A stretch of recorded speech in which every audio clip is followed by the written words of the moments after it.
Good day, everyone! Today we're discussing is about drug abuse, but we will use analytical listening. What is analytical listening? Analytical listening is more than just hearing. It means breaking down information, identifying cause, effects, and relationships, and evaluating possible solutions.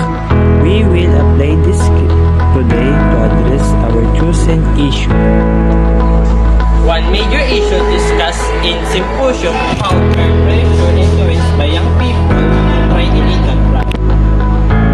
These are students, young adults, and even entire families. Under the Comprehensive Dangerous Drugs Act of RA 9165, Article 2 clearly prohibits the use, possession, manufacture, and distribution of dangerous drugs. It emphasizes that drug prevention is shared responsibility of the government, schools, families, and communities to protect our youth from the harmful effects of illegal substances. Based on the symposium, here are the main facts. First one, desire to fit in, wanting to be accepted by friends who use drugs. Second one, lack of awareness, not fully understanding the dangers of drug users. The third one, weak refusal skill, difficulty saying no when offered a drugs. The fourth one, negative influence from social media, glorifying drugs used as a tool or visual. The effects are alarming. Let's reflect on a couple of questions. First question: what are some of harmful effects you've seen or heard about when someone gets involved with drugs? By Justin Monatos, SSLG officer. He said this can include physical health problems, addiction, mental health struggles, poor academic performance, and emotional instability. Question number 2. How does drug use affect not only the individual but only their family and community? By Ashley Atwell, Interact Officer. She said families may face emotional stress, financial burden, and damaged relationships.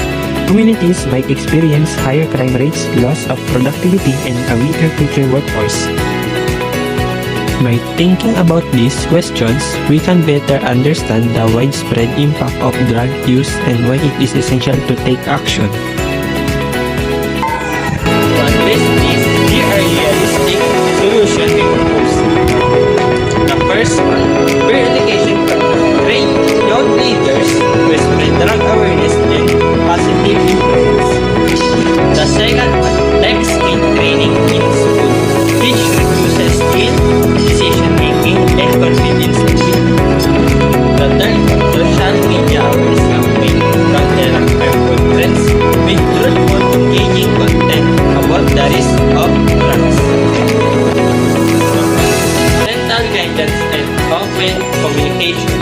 Build trust so teens can talk about fear without fear. Through analytical listening, we took the information from the symposium, examined its cause and effects, and designed practical solutions.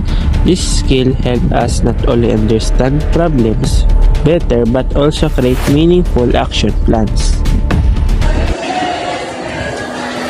Peer pressure may be powerful, but awareness, strong values, and ignored choice even more powerful.